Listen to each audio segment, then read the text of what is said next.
Who are you guys and where do you live? We are Sofa King, and we're from Chico, California. Who's in your band and what do you guys play? My name is Christina Comfort, and I'm the lead vocalist. And I write the songs with. Doug Jones is my name, and I'm the bass player. All right. Now, what type of music do you play? Who are some of your influences?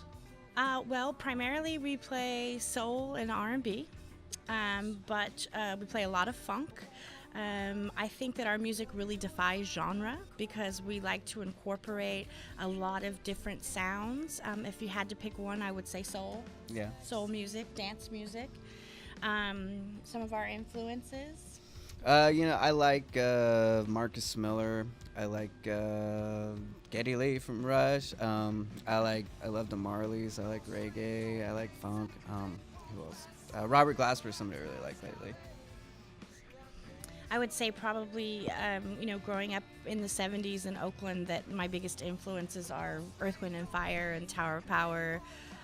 Definitely carrying through with that social justice message, a message of love and togetherness. Erykah Badu, Shaka Khan, and Rufus. Definitely, not just soul, but, feel-good soul. I would say as funk really kind of morphed into more of a disco techno sound where you had different artists that were able to come that didn't necessarily play instruments, but they were singers or they were poets or they were activists, and started to change the music scene and blend different sounds together, where you might have a classic R&B sound that was trumped up with some kind of techno pop. A lot of that really influences me as well, and then you could throw in the horn section of Earth, Wind and Fire and come up with something really cool, and that's kind of the idea that we model ourselves off after. Yeah. Wow, that's cool. That's kind of what you mean by neo-funk, huh? Right. Yeah. Neo-soul. Neo-soul. Yeah. The community supports music and musicians. What does that mean and what does it look like to you? Well, I think that's an important question because primarily when it comes to music and the arts in the United States these days, there's not a lot of support on the institutional level. And so it's just tantamount that the community pull together to support artists, whether it be children's arts in school or people who are trying to get a band together in their garage. Ways that the community can do that is they can support organizations like Energy Plant Studios, who are showing a different kind of business model that's based on a non-profit business model that really leads the way for alternative thinking and leads the way for people to move away from capitalism and focusing on ideologies that oppress folks. Just support the arts community in general and try and Definitely. bring it up. Yeah. Why should people vote for you guys? People should vote for us because we're funky and we like to dance, and we are definitely different than anything else in Chico, for sure. That's a good point. There isn't anything in Chico or really anywhere that sounds like what we sound like. It's a completely original sound. It's reminiscent of different things, but because we have brought so many different vibes together, it's something that people haven't heard before, but they really like.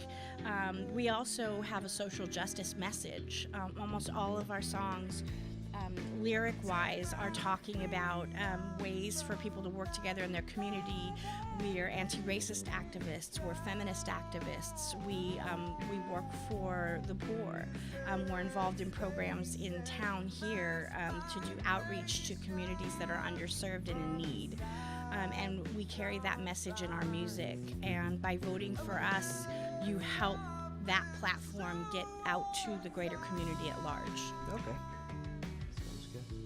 Why do you think the community should support the EP Recording Scholarship? Well, one of the things that I mentioned before, and I'd like to say again, is that there is no other nonprofit recording studio in Chico or in Northern California, north of Sacramento for that matter.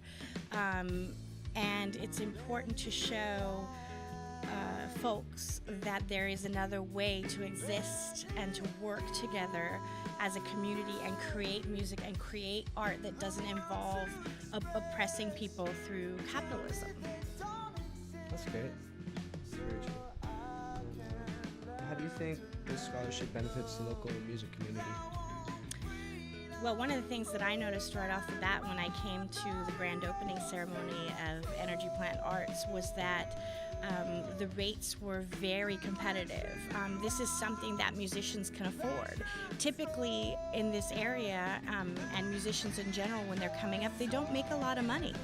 And when you want access to great equipment and skilled sound engineers who can put together an album for you so you can get your art out there, to have something like Energy Plant that is going to have a competitive rate and that is going to be a community-involved, community-sponsored project, there's just so many places you can go with that. It's important for the community. It's important that the community can be involved and have a voice. And musicians are going to love this studio once they hear about it. Cool. Well, thank you guys very much for your time. Thanks a lot, man. Yeah, is there anything else you want to say? No, just thank you for having us. We're really honored to be part of this, and we want to do what we can to get the word out about this, incredible project. Awesome. Well, great talking to you guys.